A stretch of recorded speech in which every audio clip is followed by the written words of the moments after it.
I'm 27 years old and I have ME. It's also known as chronic fatigue syndrome, or sometimes called post-viral syndrome. Up until a year and a half ago, I worked full-time as a civil engineer.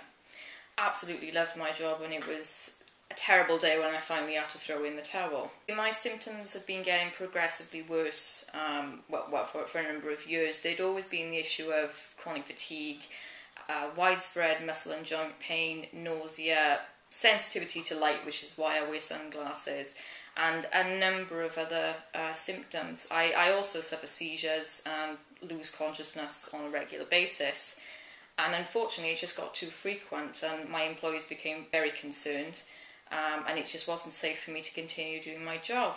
And so they eventually said, "I'm sorry, we will have to terminate your contract." One of the main problems with ME is it is a variable condition. As you see me today, I'm having a good day and I look completely normal. And we're judged on that because people only see us on good days. It's just been one fiasco after another. The medical assessment itself was degrading. I was very uncomfortable throughout, and no matter what I said and did, they wrote down what they wanted to. They didn't actually record the truth, in my opinion.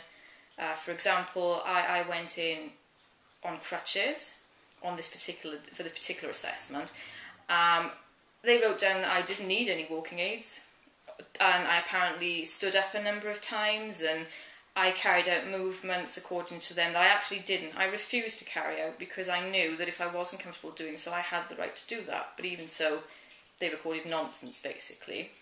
They pushed me throughout the assessment to do things that I'd stated I was uncomfortable doing, and repeated questions over and over again, but in a different manner.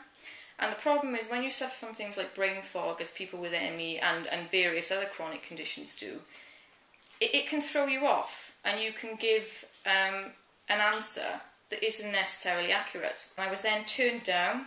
I was actually awarded a score of 0, which I was very shocked at, especially given all the medical evidence that I provided.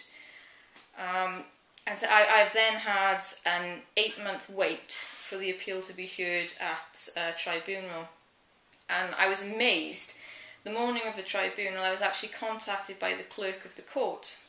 And he said to me, "I'm very sorry for all the stress you've been put under, but just to let you know, the judge and doctor have reviewed your case this morning prior to going into court, and they've decided that an obvious mistake has been made, and they're not going to waste your time or their time by calling you into court this afternoon. They're just going to overturn the decision and reinstate your benefits." Goodness knows what's going to happen when these cuts are put in place. They are trying to force everybody back into work, into a system that hasn't got enough jobs for those who are healthy and able to do the jobs. And it will impact everybody, but it's really going to impact disabled people who rely on these benefits because they can't work. It's not fair for them to work. Not only not fair for them, but it's not fair to an employer. If you go into work one day and collapse, and this happens on a regular occurrence, it's costing the employer money, it's not saving them money, so it's better for them not to have you in the workplace. So I am very worried about it, and I know a number of us are, because it will affect us all.